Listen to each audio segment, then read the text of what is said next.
The love God hats அப்படின்னு இருக்கு. அப்படின்னா இறைவனுக்கு பிடிக்காத அன்பு என்ன அப்படிதான். தேவன் கர்த்தர் இதுக்கெல்லாம் இருக்குது. இறைவனுக்கு பிடிக்காத அன்பு அப்படின்னா என்ன அன்பாக இருக்கும் அப்படின்னு சொல்கிறாரு. John's epistle warns us that there is a wrong kind of love, a love God hates. அப்போ யோவான்கிறவர் யார்? இயேசுவின் மார்பிலை சாய்ந்து கொண்டு அவருடைய தம்பி அப்படின்னு சொல்லி சொல்கிறாங்க. அவருக்கு ரொம்ப மிகவும் பிடித்தமான ஒரு சீடன் என்றும் சொல்கிறாங்க. வரலாற்றில் சின்ன சின்ன குழப்பம் இருக்குது. ஒரு சில பேர் நிச்சயமாக அது அவருடைய கடைசி தம்பி, ரொம்ப சின்ன பையன் அப்படின்னு. இவருக்கு 30 வயசு இருக்கும்போது அவருக்கு 14 வயசு அப்படிங்கிற மாதிரி சொல்கிறாங்க. அவரோடய கூட இருந்து அவர் என்ன எழுதுகிறாருன்னா, அவரை கண்டும் அதான் சொல்கிறார். 1ஆம் அதிகாரத்தில் என்ன சொல்வார்? 1 யோவான் 1ஆம் அதிகாரத்தில், நாங்கள் கண்டும் எங்கள் கண்ணார கண்டும் காதார கேட்டும் தொட்டு பார்த்ததுமான அந்த ஜீவ வார்த்தையை குறித்து நான் பேசுகிறேன் அப்படின்னு சொல்லி சொல்லுவார். அவர் என்ன சொல்கிறாருன்னா, இறைவனுக்கு பிடிக்காத அன்பு என்று ஒன்று உண்டு. அந்த அன்பை இறைவன் வெறுக்கிறார். என்னடா இது, அன்பே தெய்வம்னு சொல்கிறாங்க, ஆனால் அந்த அன்பு கடவுளுக்கு பிடிக்காதா? ரொம்ப கொடூரமாக இருக்கே அப்படின்னு யோசிக்கிறோம். John's epistle warns us that there is a wrong kind of love, a love God hates. This is love for the world. இது உலகத்திற்கான அன்பு அப்படின்னு சொல்கிறார். இந்த உலகத்திலே இருப்பது என்ன அப்படிங்கிறத அடுத்த வசனத்தில் சொல்கிறார் பார். இயேசு கிறிஸ்து இதைத்தான் சொன்னார், அதை அப்படியே சொல்லியிருக்காரு பார். இந்த 16ஆம் வசனத்தில் என்ன போட்டிருக்கு பாரு? ஏனெனில் மாம்சத்தின் இச்சையும் கண்களின் இச்சையும் ஜீவனத்தின் பெருமையும், இந்த 3 தான் உலகத்தில் இருக்கு. இப்போ மாப்பிள்ளை பார்க்குறோம், பெண் பார்க்கிறோம். எதை பார்க்கிறார்கள்? மாம்சத்தின் இச்சை. பொண்ணு அழகாக இருக்கா? மாப்பிள்ளை நல்லா அழகாக இருக்கா? சிவப்பாக இருக்காரா? எப்படி இருக்காரு? ஹீரோ மாதிரி இருக்காரா? இதை பார்ப்பார்கள். அடுத்து என்ன பார்ப்பாங்க? கண்களின் இச்சையும் மாம்சத்தின் இச்சையும். நல்லா கட்டுக்கோப்பாக இருக்காரா? ஹீரோயினி மாதிரி இருக்காங்களா? இல்லை வயிற்றில் தொப்பையை வச்சுக்கிட்டு இருக்காங்களா? வேணா ஆளை பார்க்குறக்கே கிளவி மாதிரி இருக்கா? இவ்வளோ போய் ஒரு பொண்ணுன்னு சொல்கிறீங்க. இப்படியெல்லாம் பார்க்குறாங்க இல்லையா? அதுக்கப்புறம் ஜீவனத்தின் பெருமை. எவ்வளோ சம்பாதிக்கிறார்? வீடு, சொந்த வீடு இருக்கா? அக்கா தங்கச்சிங்களாம் யாரும் இல்லையே? தனியாக இருந்தால் எல்லா சொத்தையும் நம்மளே அட்டையை போட்டுடலாமா? இப்படி தான் பொண்ணு பார்க்குறது, மாப்பிள்ளை பார்க்குறது எல்லாம் க்ரைட்டீரியா வச்சுருக்காங்க. மாமியார் உயிரோடு இல்லைன்னா பரவாயில்லன்னு யோசிக்கிறாங்க நிறைய பேர். மாமியார் செத்து போன குடும்பமாக இருக்கா? அக்கா தங்கச்சிக்கெலாம் இல்லாத குடும்பமாக இருக்கா? மாப்பிள்ளைக்குன்னு தனியாக சொத்து இருக்கா? இல்லை கூட்டு சொத்தாக இருக்கா? இவ்வளோத்தையும் கேட்குறாங்க. அதே மாதிரி பொண்ணுக்கும் எவ்வளோ சொத்து தேரும், எத்தனை லட்சம் தேரும், எத்தனை பவுன், 100 பவுன் போடுவாங்களா, 200 பவுன் போடுவாங்களா? இதை 3 தான் இயேசு கிறிஸ்து சொன்னார். கண்களின் இச்சையும் மாம்சத்தின் இச்சையும் ஜீவனத்தின் பெருமையும் போன்ற இந்த 3லே அன்பு கூறாதிருங்கள். இதுதான் வேணும்னு நினைக்காதீங்க, இதுதான் எனக்கு பிடிக்கும் அப்படின்னு அதில் உங்கள் மனதை வையாதிருங்கள். இன்றைக்கி அதில் வச்சு நேற்று ஒன்று படித்தேன், ஒரு இது ரொம்ப தெளிவாக போட்டிருக்கான். கரெக்டு, ரொம்ப சரியான. 23, 24 வயசாகிடுச்சுன்னா திருமணம் செய்து கொள்ளுங்கள். அதுக்கு மேலே தாமதிக்காதீங்க. இறைவன் நமக்குன்னு நிச்சயம் பண்ணவங்க கண்டிப்பாக இருக்கும். இறைவனிடத்திலே வேண்டி நிச்சயமாக அந்த ஒருமனப்பட்ட எண்ணத்தோடு நாம் தியானிக்கும் போது, இறைவனுடைய சமூகத்திலே அமைதியாக இருக்கும்போது இறைவன் நமக்கு எல்லாவற்றையும் தருகிறார். இப்போ யோபில் இன்றைக்கி என்ன போட்டிருக்கு? இந்த பூமியை நான் படைக்கும்போது, அதுக்கு நூல் போட்டு அளந்தபோது, கடவாதிருக்கும் எல்லையை கடல்களுக்கு நான் கட்டளையிட்ட போது நீ எங்கே இருந்தாய்? பூமியை சுற்றியுள்ள கிரகங்களும் மற்ற நட்சத்திரங்களும் ஆளும்போது. இன்றைக்கி அதை கண்டுபிடிச்சிருக்காங்களா? 5000 வருஷத்துக்கு முன்னாடி எழுதியிருக்கான். இப்போ இதுவே இன்றைக்கி ஜூபிட்டர் இல்லைன்னா பூமி என்ன ஆகும்? நீ படித்து சொன்னல, வரக்கூடிய விண்கற்கள் பூரா ஜூபிட்டருடைய அதீதமான ஈர்ப்பு விசையின் காரணமாக பூமி தப்பிக்குது, அங்கே போய் விழுந்துருது இல்லையா? அதே மாதிரி சூரியனுடைய மின்காந்த அலைகள் பூமியை தாக்காதபடிக்கு பூமியில் தனியாக மின்காந்தம் இருக்குது. இப்படி பக்கத்தில் இருக்க நட்சத்திரங்களும் கிரகங்களும் பூமியை பாதுகாக்கின்றன. அப்படி பூமியை நட்சத்திரங்களும் விண்மீன்களும் ஆளும்போது, நான் ஆள செய்யும்போது நீ எங்கே இருந்தாயின்னு பூமி கேட்குறார். அப்போ இவைகளையெல்லாம் நான் செய்தேன், நீங்கள் ஏன் உங்கள் மனதை அதிலே வைத்து கொண்டிருக்கிறீர்கள்? எல்லாவற்றையும் செய்யக்கூடிய தெய்வம் நமக்கு இருக்கும்போது நம்முடைய எண்ணங்கள் முழுவதும் பணத்திலே இருக்கிறது. பொருள் பெருகினால் உங்கள் மனதை அதன் மேல் வையாதிருங்கள். ஏன்னா நீங்கள் தேவனுக்கு கீழ்ப்படிந்து நடக்கும்போது உங்களுக்கு சிறந்த கல்வி கிடைக்கும், சிறந்த செல்வங்கள் கிடைக்கும். அப்படி போகும்போது எளிதாக தேவனை விட்டு வழிவிலகி போக காரணங்களும் கிடைக்கும். ஏன்னா இந்த உலகத்தில் உலகம் முழுவதும் உங்களுக்கு கொடுத்துருவார். உலகத்தில் என்ன இருக்கும்? கண்களின் நிச்சயம், மாம்சத்தின் நிச்சயம், ஜீவனத்தின் பெருமையும் இருக்கும். இதிலே நீங்கள் அன்பு கூர்ந்தால், this is the love for the world. The New Testament word world has at least 3 different meanings. இந்த புதிய ஏற்பாட்டிலே உலகம் என்ற அந்த வார்த்தைக்கு 3 வெவ்வேறு அர்த்தங்கள் இருக்கின்றன. It sometimes means the physical world. மண்ணும் மலைகளும் நீரும் ஆறுகளும் கடல்களும் கொண்ட இந்த இயற்பியல் உலகை குறிக்கிறது, the earth. It also means the human world, mankind. உலகத்தில் ஒருத்தனும் சரியில்லையா அப்படின்னு என்ன அர்த்தம்? உலகத்தில் உள்ள அத்தனை மனிதர்களிலும் ஒருவனும் நியாயமான அல்ல அப்படின்றோம். அப்போ மனித குலத்தை குறிக்கிறது.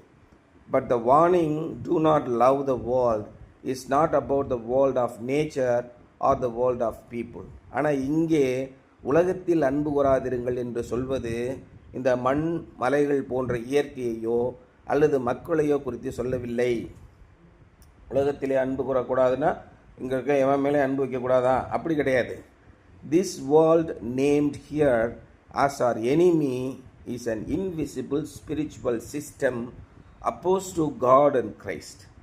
கண்களுக்கு புலப்படாத நம்முடைய எதிரி வைத்திருக்கிற ஒரு ஆபத்தான ஒரு அமைப்பு. நம்ம எப்படியாயினும் தேவனுடைய சித்தத்திலிருந்து இழுத்து போவது தான் அவனுடைய நோக்கம். மனதுக்குள்ளேருந்து பல ஆயிரம் எண்ணங்கள் வருகின்றன. இதைத்தான் இயேசு கிறிஸ்து சொல்கிறார், எல்லாவற்றை பார்க்கிலும் இருதயமே திருக்குள்ளதும் மகா கேடுள்ளதுமாக இருக்கிறது. ஆண்டவனை பின்பற்றி நாம் போய்கொண்டே இருப்போம், மனதுக்குள்ளே 1000 எண்ணங்கள். இப்படியே நம்ம போகிறோமே, ஆண்டவர் நம்மளை கைவிட்டுட்டா என்ன பண்ணுறது? ஐயோ, நமக்குன்னு நல்ல வழியை பார்த்துக்கணும். இந்த வடிவேல் சொல்லுவான்ல, அவன் ஜவுரியை பார்க்க தான் செய்வான் அப்படின்னு நமக்கு முன்னெச்சரிக்கையாக இருந்துக்கணும். அப்படி போய் ஏமாந்துட்டோம்னா சரி. இதுக்கு முன்னாடி முன்னெச்சரிக்கையாக இருந்து புத்திசாலித்தனமாக இருந்தவர்கள் எல்லாம் உருப்பிட்டாங்களா அப்படின்னு போய் கேளு, ஒன்றும் இல்லை.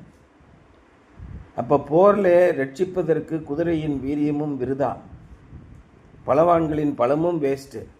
அப்போ இறைவனுடைய சித்தம் என்னதென்று தெரிந்து கொண்டு அதன்படி நடக்கும்போது எளியவனை தூசியிலிருந்தும் குப்பையிலிருந்தும் உயர்த்துகிறார், பிரபுக்களை தாழ்த்துகிறார். எல்லாம் அவருடைய கரத்திலே இருக்கிறது. அந்த திட நம்பிக்கை நமக்கு வரும்போது தான் நாம் வெற்றி அடைவோம். ஒன்றுமே இல்லாதவனை ஆடு மேய்ச்சிக்கிட்டு இருந்தான், வாளியை தூக்கி, ஒரு வளைஞ்ச கம்பு இருக்கும், அதில் வாளியை தூக்கி போட்டு ஆடு மேய்ச்சிக்கிட்டு இருந்தவனை ராஜாவாக்கி விட்டார். ராஜாவாக இருந்தவனை பைத்தியக்காரனாக்கி விட்டார். நடந்துச்சா இல்லையா? இது மாதிரி எல்லாருடைய வாழ்க்கையிலே நடக்கும். நம்முடைய மனசில் தைரியமும் பற்று உறுதின்னு சொல்லி சொல்கிறாங்க, விசுவாசம் வேண்டும் இருந்தால் நம்ம நிச்சயமாக ஜெயிப்போம். அப்படி இருக்கும்போது சாத்தான் நம் மனதிலே என்னென்ன எண்ணங்களை கொடுக்கிறான்? இறைவன் உன்னை ஏமாற்றி விடுவார், இறைவன் என்ற நம்பிக்கையே வேஸ்ட்டு, கடவுள் இல்லை, கடவுள் இல்லவே இல்லை. இதுக்கு பைபிளில் என்ன போட்டிருக்கு? தேவன் இல்லை என்று யார் சொல்கிறா? படிச்சிருக்கீங்களா? சங்கீதத்தில், சங்கீதம் 32. தேவன் இல்லை என்று மதிகேடன் தன்னுடைய உள்ளத்திலே சொல்லிக் கொள்கிறான். அவர்கள் தங்களை வெறுத்து அருவருப்பான காரியங்களை செய்கிறார்கள் அப்படின்னு போட்டிருக்கு. கடவுள் இல்லை, இல்லவே இல்லை என்று பெரியார் எதற்கு சொன்னார் என்றால், சமூகத்திலே இவ்வளோ பெரிய ஏற்றத்தாழ்வுகளை உருவாக்குகிற ஒரு இறைவன் எதற்காக இருக்கிறார் அப்படின்னு அவர் கேட்கிறார். அதானே அவர் கேட்குறாரு. என்னாச்சு? அப்போது இறைவன் இல்லை என்ற எண்ணத்தை உங்கள் மனதிலே தூண்டி அவநம்பிக்கையை உருவாக்கி அவலப்பட செய்கிறான். பதட்டமாகிடும். ஐயோ என்ன பண்ணுறதுன்னு தெரியலையே அப்படின்ற நிம்மதி இல்லாமல் போயிடும். என்ன வந்தாலும் மஞ்சிடேன், இயேசு கைவிட மாட்டார். இந்த நம்பிக்கை எப்பொழுது வரும்? பாடல் பாடிக்கலாம், ஆனால் உள்ளபடியே நீ விசுவாசிக்கிறாயா? அதை இயேசு கிறிஸ்து ஒருவருக்கும் ஒரு அற்புதத்தை செய்வார். ஒருத்தன் என்னுடைய கண்களை நீ திறக்க வேண்டும்கிறான். என்னால் உன்னுடைய கண்களை திறக்க முடியும் என்று நீ நம்புகிறாயா அப்படின்னு கேட்குறார். ஆமாம் நம்புகிறேன், அவ்வளோதான். உன்னுடைய நம்பிக்கையின்படியே ஆக கடவுது அப்படின்னு சொல்கிறார். இங்கே அவர் மறுபடியும் சொல்லுவது, இயேசு கிறிஸ்து இந்த உலகத்திலே சொல்லுவது, நம்பிக்கை, இறை நம்பிக்கை ரொம்ப முக்கியம். உங்களுக்கு இறை நம்பிக்கை இருந்து இந்த மலையை பார்த்து அப்படியே கூர்ந்து போய் கடலில் போய் விழுஞ்சுன்னா விழுவும் என்கிறார். கடுகளவு விசுவாசம் இருந்தாலே போதும். நீங்கள் இறைவனுடைய பிள்ளைகள். உங்களை இறைவனுடைய விசுவாசத்திலிருந்து விலக்குவதற்காக நம்முடைய எதிரியாகிய சத்துரு வைத்திருக்கிற திட்டம்தான் இந்த உலகம். அதற்காகத்தான் இயேசு என்ன சொல்கிறாரு? இந்த உலகத்தில் உள்ளவைகளில் அன்பு கூறாதிருங்கள். The world in the Bible is Satan's system for opposing the work of Christ on earth. இந்த பூ உலகத்திலே இயேசு கிறிஸ்துவின் செய்கைகளை முடக்கி போடுவதற்காக, எதிர்ப்பதற்காக சாத்தான் வைத்துள்ள ஒரு அமைப்பு தான் உலகம். உலகத்திலே நம்ம சந்தோஷமா இல்லைன்னா என்னங்க இருக்குது? இருக்கிறதெல்லாம் அணிவிச்சுட்டு போய் செத்து போயிடணும். போய் சாவு. நான் எல்லாவற்றிலும் சரியான விதத்திலே வாழ்ந்து நான் சுகிப்பேன் அப்படிங்கிறது ஒன்று இருக்குது. எல்லாத்தையும் அணிவிச்சிட்டு செத்துடணும். இது இன்றைய தேதியில், நாளைய தேதியில் இல்லை. இவர்களுடைய பேர் சதுசேயர்கள்னு பேர். 5000 வருஷத்துக்கு முன்னாடி சோதோம் குமாராவிலும் இப்படிப்பட்டவர்கள் தான் இருந்தார்கள். புசிப்போம், குடிப்போம், டுமாரோ வி வில் டை. நாளைக்கு செத்து போயிட்டால் என்ன பண்ணுறது? அதனால் இன்றைக்கி எல்லாம் இருக்கிறதெல்லாம் சாப்பிட்டு சந்தோஷமாக இருந்து என்னென்ன அணிவிக்க முடியுமோ அணிவிப்போம் அப்படின்னு சொல்கிறேன். இதான் இந்த உலகம். The world in the Bible is Satan's system for opposing the work of Christ on earth. It is the very opposite of what is godly and holy and spiritual. எக்ஸாக்டாக இது அப்படியே தேவனுடைய தெய்வீக பக்திக்கும் பரிசுத்தத்திற்கும் ஆவிக்குரிய வாழ்வுக்கும் 100% எதிரடையானது. எல்லாரும் இதை பற்றி தான் வீணாக போயிட்டாங்க. நிறைய போதகர்கள், ஊழியக்காரர்கள், சுவிசேஷகர்கள் பணத்தின் மீது ஆசை வைத்து சர்ச்சு கட்டணும், அது கட்டணும், இது கட்டணும், ஏன்னா டிவியில் வரணும், என்னை பார்த்து 100 பேர் ஃபோட்டோ எடுக்கணும், என்னை பற்றி பிரபலமாக பத்திரிகைகளில் எழுதணும். இது அவருடைய நோக்கமாக போயிடுது. மாம்சத்தின் இச்சை, சரீரத்தின் இச்சை இல்லையா? அப்படி போய் அழிந்து போகிறார்கள். நாம் ஒரு காலத்திலும் இதெல்லாம் தெரிஞ்சுக்கிட்டு மிகுந்த எச்சரிக்கையோடு நடக்க வேண்டும். மலைப்பாதையில் நடக்கிறவங்க, இப்போ அன்றைக்கி இது பார்த்தோம்ல, அன்றைக்கி அந்த பார்க்கில் ஏற்காடில் அது அட்வென்ச்சர் கேம்ஸ், அதில் என்ன போட்டிருக்காங்க, வரிசையாக கட்டையெல்லாம் கயிறுகளில் தொங்குது. சைடு 2 கயிறு மட்டும் இருக்கும். கால் வச்சோம்னா கட்டை முன்னாடி பின்னாடி போகும். அப்போ எப்படி கரெக்டாக பேலன்ஸ் பண்ணி அந்த கட்டையில் வச்சு அடுத்த கட்டையில் வச்சு சைடுக்கு இந்த பக்கம் பிடிச்சிக்கிட்டு நடக்கணும் இல்லையா? அது கடைசியாக எவ்வளோ இருக்கும், 100 மீட்டர் இருக்கும், கிட்டத்தட்ட 100 அடி இருக்கும். அந்த 100 அடியை கடந்து வந்தால் ஒரு அட்வென்ச்சர் கேம். நமக்கு எவ்வளோ இதாக இருக்கும், திகிலாக இருக்கும் இல்லையா? அது மாதிரி தான் கிறிஸ்தவ வாழ்க்கை. தடத்தடன்னு தரையில் நடக்கிற மாதிரி ஓட முடியாது. ஒவ்வொரு ஸ்டெப்லையும் பார்த்து நிதானமாக நடக்கணும். ஏன்னா உங்களுடைய எதிரியாகிய சத்துரு உங்களை எப்படியாவது கவிழ்த்து போட வேண்டும். தேவனுடைய விசுவாச வாழ்க்கையிலிருந்து உங்களை விலக்கி கொண்டு போய்விட வேண்டும். நம்முடைய குடும்பத்திற்குள்ளே பிளவுகளை கொடுக்க வேண்டும். தேவனுக்கும் நமக்கும் பெரிய எதிர்ப்பை கொடுக்க வேண்டும் என்று இதை கொடுக்கிறார். இது எப்படிப்பட்டதுன்னா, தெய்வீக தன்மைக்கும் பரிசுத்தமான வாழ்வுக்கும் ஆவிக்குரிய வாழ்வுக்கும் முற்றிலும் எதிரடையானது. Believers are somewhat like scuba drivers. கிட்டத்தட்ட நான் சொன்னதே அவர் சொல்ல வந்துட்டார். விசுவாசிகள் ஓரளவுக்கு ஸ்கூபா டிரைவர்ஸ்னால் அந்த தண்ணியில் அப்படியே எதிரில் அலையில் அப்படியே போவாங்க பாரு, அது மாதிரி தான். The water is not our natural habitat, for we are not equipped for life in or under it. தண்ணீரிலே நாம் வாழ முடியாது. தண்ணீரிலோ அல்லது தண்ணீருக்கு அடியிலோ வாழ்வதற்காக நாம் படைக்கப்பட்டவர்கள் அல்ல. நாம் நிலத்திலே வாழ்வதற்காக படைக்கப்பட்டவர்கள் இல்லையா? When we go underwater, we have to take special equipment with us so that we can breathe. அப்போ தண்ணிக்குள்ளே போய் தரையிலலாம் போய் இப்போ நிறைய பேர் பார்த்திங்கன்னா மீன்களோடு பேசிக்கிட்டு இருக்கிற மாதிரி வீடியோவில் வரும்.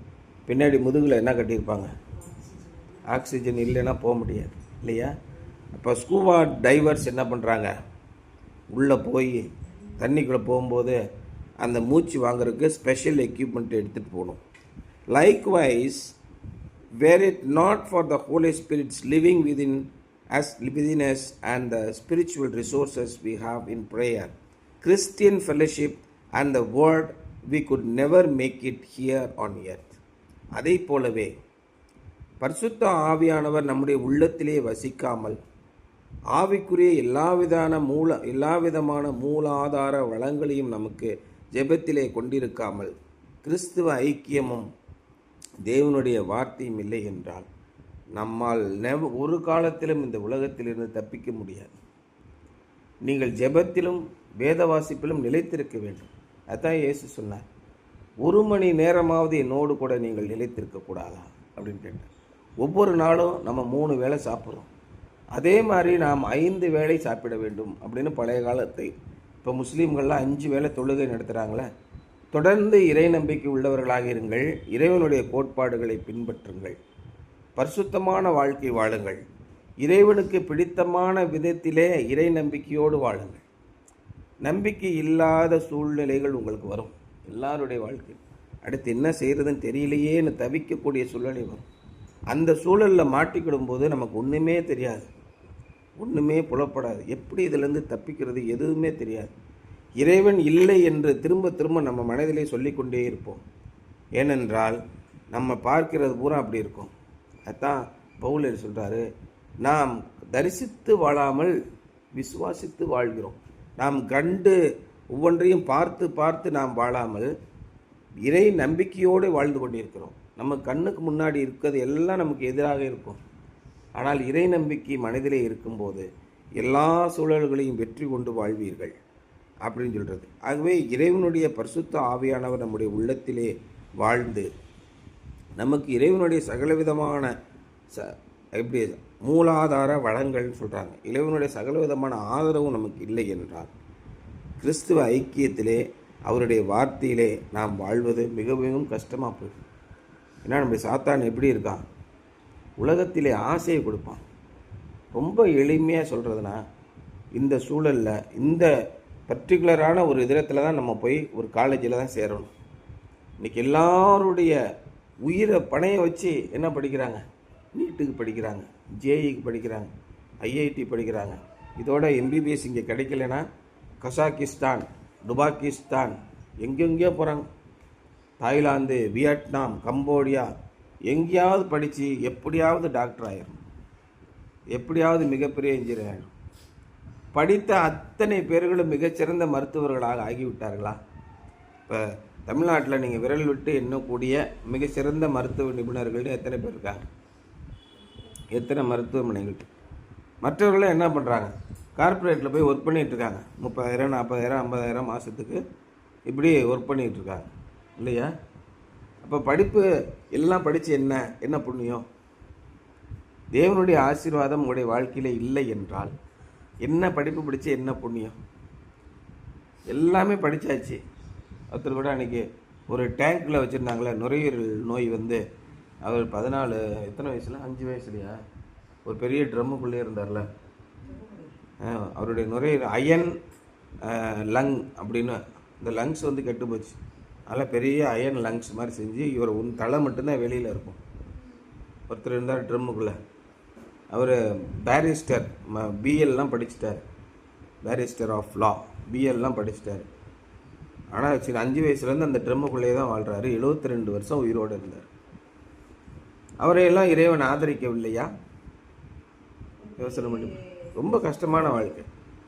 அது மாதிரி இந்த இவர் ஸ்டீஃபன் ஹாக்கின்ஸா, ஸ்டீஃபன் இந்த ஹாக்கின்ஸ் இருந்தார்ல, அவருடைய நரம்பு நோய் வந்து ரொம்ப கஷ்டப்பட்டு வாழ்ந்தார். கடைசி வரைக்கும் அவரால் எந்திக்க முடியாது, பேச முடியாது, தன்னுடைய எண்ணங்களை வெளிப்படுத்த முடியாது. அதற்கான சிறப்பு கருவிகளை வைத்து வாழ்ந்தார். இன்னைக்கு யோபுல அத்தான சொல்கிறாரு, காக்கை குஞ்சுகள் பசிக்காக அங்கும் இங்கும் பறந்து திரியும் போது நீ அவற்றுக்கு ஆகாரம் கொடுப்பாயோ. இந்த உலகத்தில் உள்ள அத்தனையும் தீர்மானம் பண்ணுவது, திட்டம் பண்ணுவது இறைவனுடைய செயல். இப்படி இருக்கும்போது நீங்கள் நாளை குறித்தும் கவலைப்படுவது ஏன்? நீங்கள் உடைக்காகவும் கவலைப்படுவது ஏன்? நீங்கள் உணவுக்காகவும் கவலைப்படுவது ஏன்? இந்த காட்டு புஷ்பங்களை கவனித்து பாருங்கள்.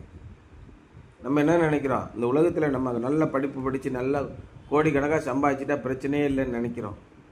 நல்ல உயர்வான பதவிக்கு போயிட்டா பிரச்சனையே இல்லைன்னு நினைக்கிறோம். நல்ல மாப்பிள்ளை, நல்ல வசதியான இடத்துல கல்யாணம் பண்ணிட்டா பரவாயில்ல, நல்ல வேலை செய்யக்கூடிய மாப்பிள்ளை, நல்ல சம்பளம் மாதம் வந்து 10 லட்சம் 15 லட்சம் சம்பளம் தரக்கூடிய மாப்பிள்ளை இருந்தால் பரவாயில்லன்னு பார்க்குறோம். அவன் நம்பர் 1 அயோக்கியனாக இருந்தால் என்ன பண்ணுவீங்க? அதை யாரும் பார்க்குறதில்ல. எல்லா மக்களும் என்ன நினைக்கிறார்கள், இந்த உலகத்திலும் அதில் உள்ளவைகளிலும் அன்பு கூறுகிறார்கள். ஆனால் இறைவன் என்ன சொல்கிறாரு, அந்த அன்பு உங்களுக்கு வேண்டாம். இறைவன் மீது பற்றுள்ளவர்களாக, அன்புள்ளவர்களாக இருங்கள். இறைவனால் சகலத்தையும் தர முடியும் என்று நீங்கள் நம்பினால் இறைவன் மீது நம்பிக்கையுள்ளவர்களாக இருங்கள். அப்படி இறைவன் மீது நம்பிக்கை இல்லாமல் இந்த உலகத்திலே நாம் ஆஸ்திகளை எல்லாம் சேர்த்து கொள்ள வேண்டும் என்று நினைத்தால் நீங்கள் எங்கே போகிறீங்க? அழிவை தேடி போகிறீர்கள். இந்த உலகத்தை குறித்த அன்பு இறைவனுக்கு பிடிக்கவே பிடிக்காது. அதனால் நீங்கள் கவலைப்படுவது எதற்காக? இந்த உலகத்தில் உள்ளவை எனக்கு கிடைக்கலையேன்னு நீங்கள் கவலைப்படுறீங்க. இறைவனுடைய அன்பு அதல்ல. இந்த உலகத்தையே உனக்கு தர்ற ராஜா அப்படிங்கிறார். இல்லை இல்லை, எனக்கு இதுதான் வேணும். அந்த இடத்துல தான் நாம் தவறு செய்கிறோம். எல்லாமே நம்முடைய கடைசி இறுதிக்கட்ட அல்டிமேட் எய்ம், அல்டிமேட் கோல் என்னென்னா, நாம் இந்த உலகத்தை குறைவுகள் இல்லாமல் மனமகிழ்ச்சியோடு கடந்து செல்ல வேண்டும் என்பதுதான் அல்டிமேட் டார்கெட். எத்தனையோ ஞானிகளும் எத்தனையோ சன்னியாசிகளும் இந்த உலக வாழ்க்கையை வெறுத்து விட்டு காவி உடை அணிந்து வாழும் காலம் பூரா ஏதோ ஒரு இடத்துல நிம்மதியை தேடி, நம்ம ரஜினிகாந்த் மாதிரி இமயமலைக்கு போகிறாரு. எங்கே நிம்மதி நிம்மதி என்று தேடி பார்த்தேன், அது எங்கேயும் இல்லை அப்படின்னு பாட்டு. எங்கே இருக்கிறது? இறைவன் உங்களுக்குள்ளே இருக்கிறார். அதான் அவரு எழுதுறாரு சித்தர் இல்லையா?